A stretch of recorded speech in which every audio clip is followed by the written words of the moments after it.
At ayan guys, umpisahan natin sa pag-flex ng aking inayos na mga chichirya. Yan guys, nako, thank you Lord. And after nga nung guys, yan, mabilisang ligo lang tayo. Whoop! Yun! Ang bilis lang talagang maligo ni Daddy Jepo nyo. So after nga nating mag-guys ng mga chichirya natin at tayo nakaligo na mga guys, yan. Bali hapon na nga yan guys, so susunduin na natin si Mami guys. So yan, tuloy-tuloy lang tayo. Yan, grabe. After nating matapos yung mga ginawa natin, ito yung pinakamasarap na part guys, yung nasusundo ko yung asawa ko.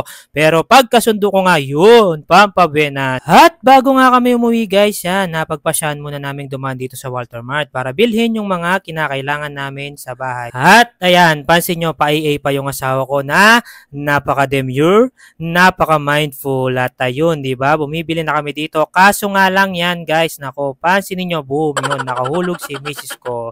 Pero napakaganda talaga ni Mrs. kasi nga naka-face mask siya.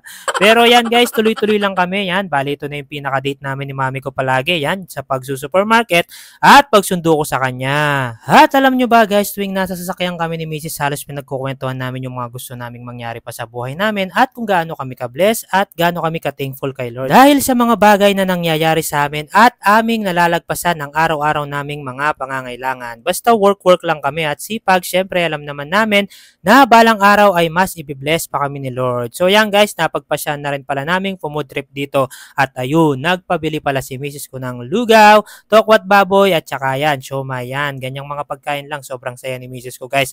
Pansin nyo naman, di ba, pa-AA pa siya. At ito, kakain na ang inyong lingkod. Grabe, ang init pala ng ano na to guys. Lugaw, na paso ako kanina. So yan, kain-kain lang kami guys at kain na rin kayo. At lalong sumasarap ang pagkain yan pagkasama ko yung asawa kong napakaganda. Yan, mas lalo siyang gumanda, tinanggal niya yung face mask niya guys. So yun lamang guys, patapos na ako dito. Pero bago ang lahat, yan, Claygo muna tayo guys. Yan, by the way guys, lagi ako nalilito dyan sa non-biodegradable at biodegradable. So nagbe-base lang ako sa mga picture. So yun lamang guys, pauwi na kami dito. Ingat-ingat po. Bye-bye. Finger kay sa akin and God bless you po.